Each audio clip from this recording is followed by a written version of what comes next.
and welcome back to our programme The New Normal, where France 24 correspondents bring you the human stories behind this week's headlines. Coming up, how to respond to coronavirus. We look at the differing strategies in Bolivia, India and Sweden. And our teams in California report on the devastating wildfires. But first, France is marking European Heritage Days by opening up places like this to the public for free. Let's take a look around. France's National Archive is in effect a museum of the history of the French state all the way back to the 7th century. It shows us how the role of the state changed over time, how government operated, and crucially, within these walls, a record of the bills that eventually became French law. The decision to document the history of the state took place during the French Revolution. But it wasn't until 1867 that the great reels of documents were brought here, to a mansion in the heart of the Marais. Today, some of the most important texts of the French Republic live within these walls: the French Constitution and the 1936 law establishing paid holiday. The doors of the National Archive will be open to the public during European Heritage Weekend despite coronavirus, which is, of course, still disrupting normal life here in France and across the world. For our first report, we're heading to India to find out how doctors, as well as grave diggers, are struggling to do their jobs during the pandemic. Adil Bahat and Thomas Dennis have the story. This Muslim cemetery in New Delhi was the first to bury those who died from COVID-19. It's now saturated with bodies.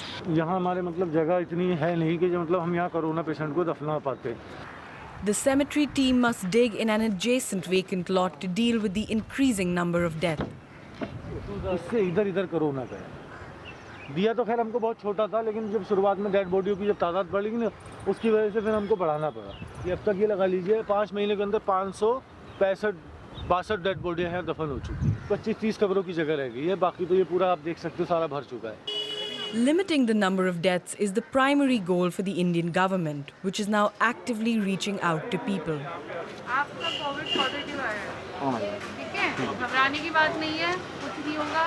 14-17 दिन आपको अलग रहना है, ठीक है? घर वालों से नहीं मिलना, घर वाले आपसे नहीं मिलेंगे। Thanks to free mobile laboratories in markets, near train stations and bus stops, nearly 60,000 people are tested every day in New Delhi. Market में लगाने से पेशेंट को खुद को एक के बाद एक दूसरे को देख के इच्छा हो जाती है कि टेस्ट कराने की। सबसे अच्छी बात है कि हम 30 मिनट के अंदर पेशेंट को पॉजिटिव और नेगेटिव होने के बारे में बता देते हैं।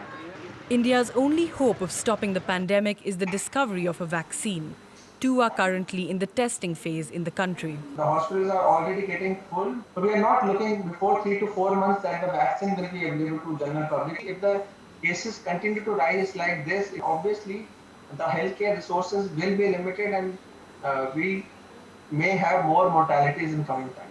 With 1 doctor per 11,600 Indians and barely 2% of GDP devoted to health spending, the pandemic has exposed the flaws in the Indian medical system. Well, the challenge the hospitals and funeral homes is seen in that report isn't unique to India. This is something people are grappling with all over the world.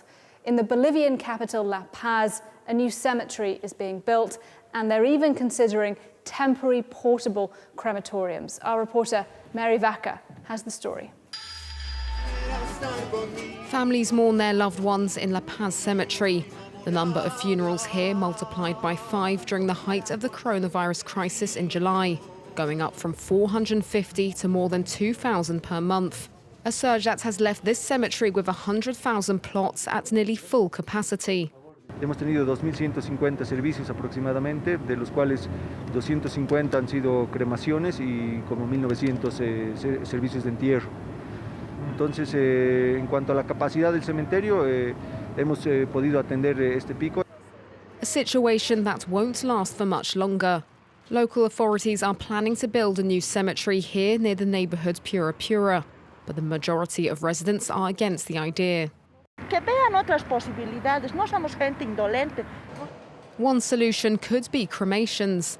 Previously rarely practiced in Bolivia, they are now on the rise, to such an extent that local authorities are investing in portable cremation furnaces. Es una alternativa que hemos puesto a Bolivia y al mundo para poder ayudar en lo que es trasladar el horno a distintos lugares y poder brindar el servicio. According to the government, the pandemic has killed just over 5,000 people in Bolivia, an underestimation according to international experts, who put the figure closer to 7,500. For our next report, let's head to the United States. The West Coast is currently being ravaged by wildfires. They are the worst in California's history. Our reporter Alicia Cavalli has spent some time there assessing the scale of devastation in the neighborhood of Berry Creek. An entire town demolished. Very few houses were spared by the North Complex fire here in the tiny town of Berry Creek. It is eerily silent, save for fire officials who are patrolling the area and CAL FIRE looking to assess the damage. They're looking for houses that were damaged, houses that were completely destroyed, and the very few houses that remain intact. As you can see behind me, what must have started out as a beautiful day at the beach quickly turned tragic.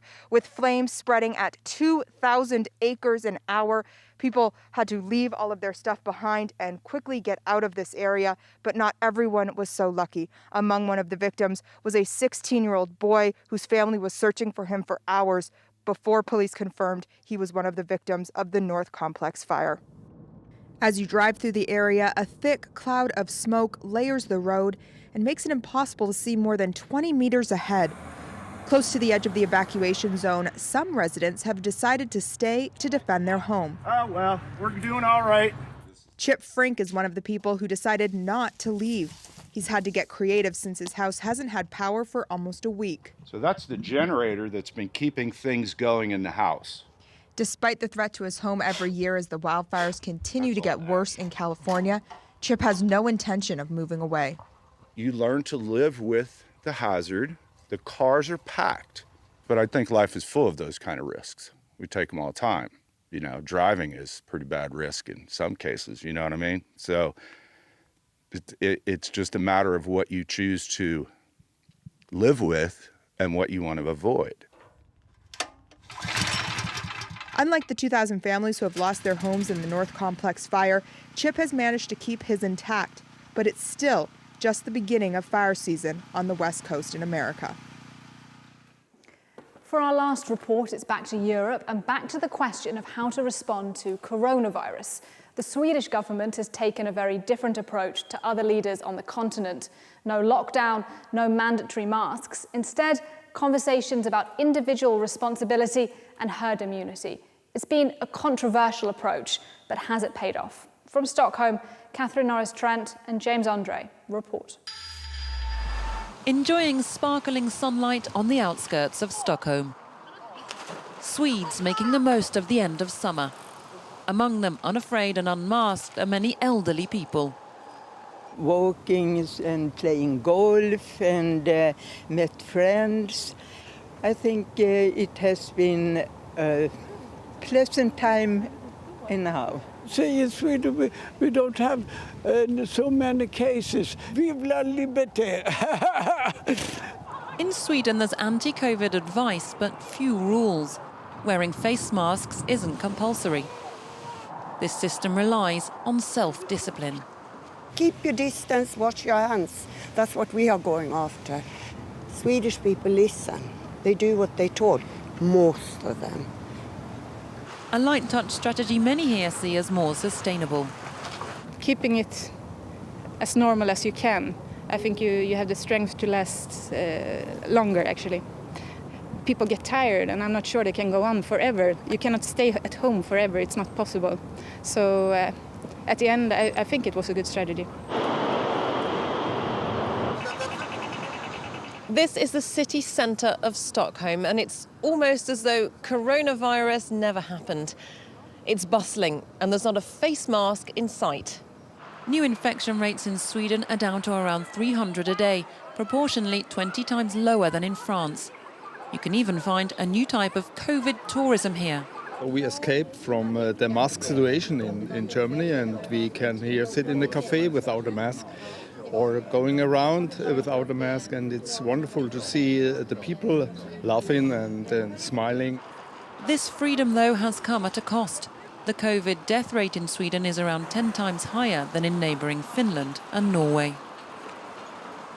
That's it for this week's episode. Thank you very much for watching. And if you do live in Europe, perhaps check out what's on for the European Heritage Weekend where you are.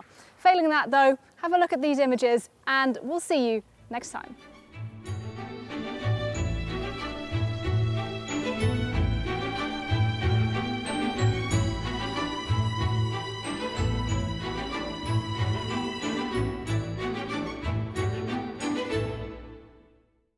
Versailles, the Louvre, Mont Saint-Michel are well-known stars of French heritage.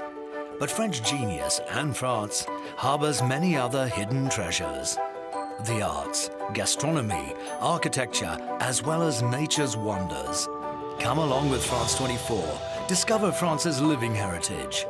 From young apprentices to accomplished craftsmen and farmers, to Michelin star sporting chefs. Meet these people whose passion for their professions preserve and drive French heritage. You are here on France 24 and France24.com.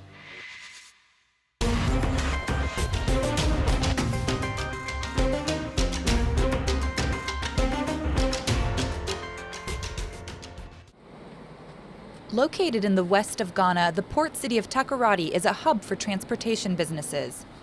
It's here that Payin Marfo runs her women-only trucking company, Ladybird Logistics. As well as empowering women in a male-dominated sector, employing female drivers brings other benefits to her business. I think the female drivers are more cautious. They're really careful. Maybe it's a female thing because we are always thinking about the children that we have at home and making sure that you don't want to take certain risk. Every day in Ghana, hundreds of truck drivers take to the country's ramshackle roads to transport petrol to mining sites. It's a job that's traditionally been done by men. A 2014 survey found that just 0.3% of Ghanaian women were employed in the transport and storage sector, compared with 7.7% of men. With over 20 female drivers now working at Ladybird, the reaction from other companies and from male drivers has been positive. They're good drivers. We've not had any major incident to date. So I think now there's a lot of respect from the men, and they realize that these ladies are good drivers. Following in the footsteps of many of her family members, Abigail Amoa was already working as a trucker. But when she heard about a new company employing exclusively female drivers, she jumped at the chance to get involved. For her, it's not just about doing a job, it's about becoming part of a company that is trying to break down gender stereotypes in Ghana.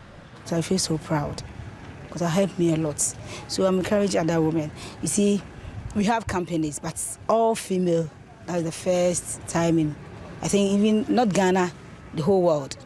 So I'm encouraging other women out there to join the campaign for us to empower women to drive. It may have only recently been created, but this trucking company has big ambitions for the future. Drivers like Abigail want to set a precedent in the country that they hope will pave the way for change in other industries and sectors.